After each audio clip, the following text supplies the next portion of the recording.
Alright, well, I got that battery hooked up, and kind of get my fat hands in there, but eventually got them in there. So I'm going to turn around and see if we can get it running. While I was looking at it, I noticed underneath the soft pack, it's got these grippies on there. Right there, that's kind of, I don't know if it'll help or not on the ice, but there you go. And then on the sides of the case, you can see it's got little pockets on either side here, and then right above it's got this Velcro for putting the lid on there. So let's open it up and see what it looks like. Again, got some pretty solid Velcro on here, so you flip it back, and evidently these things stick on there so it I don't know, doesn't flip back. So alright, here it is. We're going to bring it right to the edge of the table, peel off this protective layer here.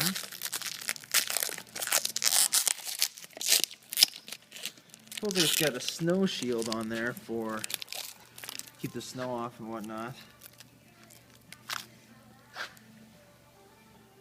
Alright, there it is.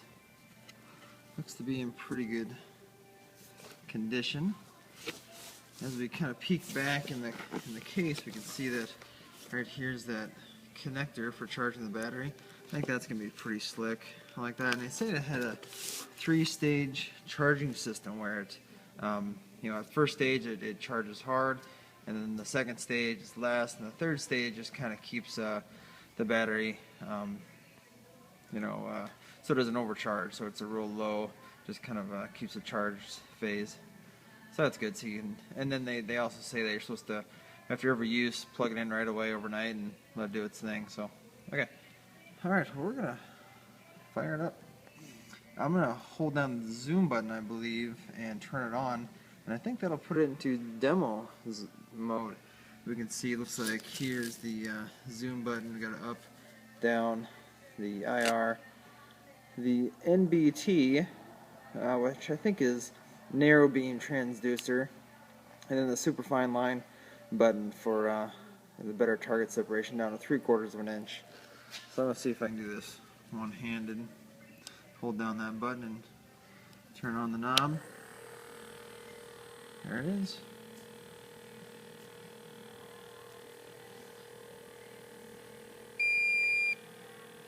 So what it's showing, from what I understand, is that here's the fish or the lure, and then the fish is coming towards it. So that's that lure there. The fish is coming off the bottom. Looks like it's at 10 feet.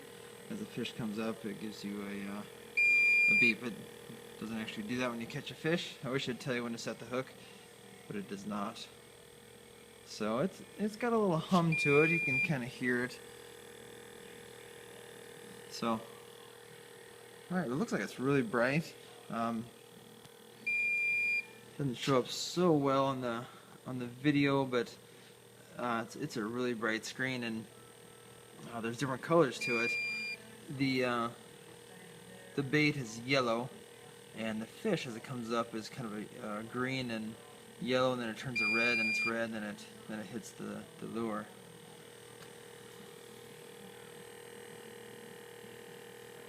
There we can kind of see the colors there.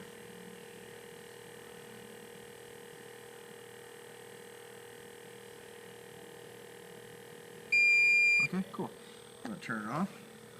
We're going to check out the transducer, see if we can find that baby. So it's got these arms here, and I'm a little bit leery of the plastic arm. Yeah, I've heard some that break off, and there's a guy supposedly that makes aluminum ones. Might be a possibility. But I like the arm more so than the float. I always, with my Vexilar, used to just hang it over the side of the ice, and I'm sure that wasn't too good for the cable, but I didn't like having that float in the way. But let's see if we can get that transducer out and see what it looks like. It's pretty huge. I'm used to my FL8 had that 20 degree one. This one's got some good size to it. Kind of looks a little funky on the bottom. I don't know what kind of business that is right there. But it's smooth and pretty heavy. But it's big. Okay, so anyway, it's got the stopper, this rubber stopper here, and then you Let's see if I can get some cable out here. I wonder how much cable you got. Oh, I see it's kind of tied up there. So you bring out the arm here like so, and you can just let that hang over your hole.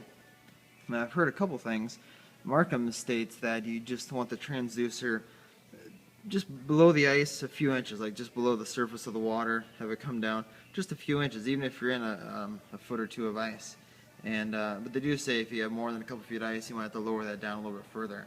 But some people believe that the transducer has to be down to the bottom of the ice. So I'm going to play with that and see if we get any negative feedback or anything with that. So, any other goodies in there? I like the soft bag. Alright, it's got kind of this cup right in here where the transducer fits into. You can kind of see that recessed little area right here. That's what the transducer sits right into that spot. So it holds it nice and tight, so that's pretty cool.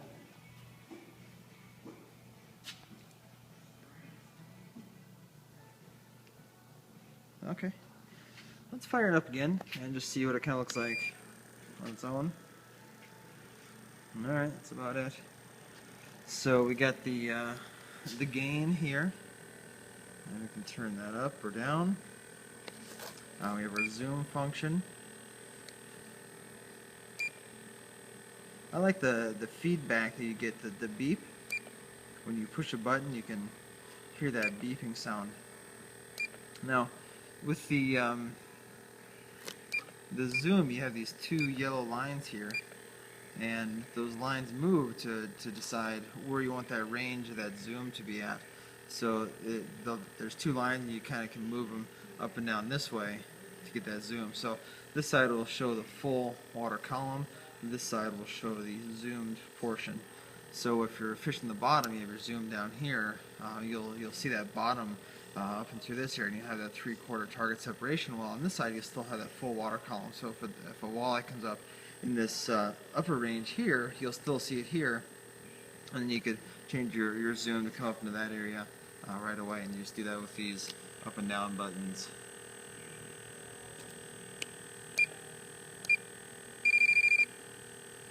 Okay. Turn that zoom off. This is the interference rejection. There's 12 different ones. Narrow beam transducer, when that's lit up, that means it's on the 8 degree. When you turn it on, it automatically goes to the 20 degree. And then the superfine line gives you that 3/4 inch target separation when you're using the full one. So if you're not using the zoom, I would push this and have that better target separation there. The different depth range, you have 20 foot, and then 40, 80, and 160. So likely we'll just be using these first two areas here. Great, there it is. Alright, let's pack it up and see how it kind of folds together here. With that arm kind of tucked back in there. A lot of cord here. I'm going to have to find a place to shovel that cord. Good land.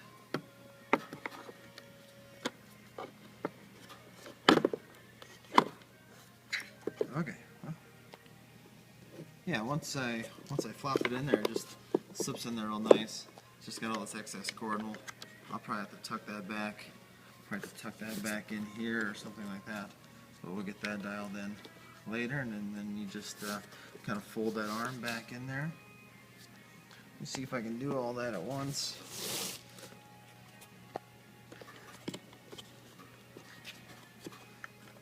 So anyway, it should be a pretty solid unit, especially when you spend $500. I'm kind of expecting a lot from this, especially coming from a Vexilar. I've had nothing but good luck with that one and caught a lot of fish with it, but this should just dial it in a little bit better and have some better luck as well. So anyway, fold this down, Velcro it, soft case, got this kind of cool handle. Looks like it's really easy to grab even with a glove on. You can grab that pretty easily. There it is, super. Alright, well, now we just need some ice. Alright, well, thanks for watching. Take care.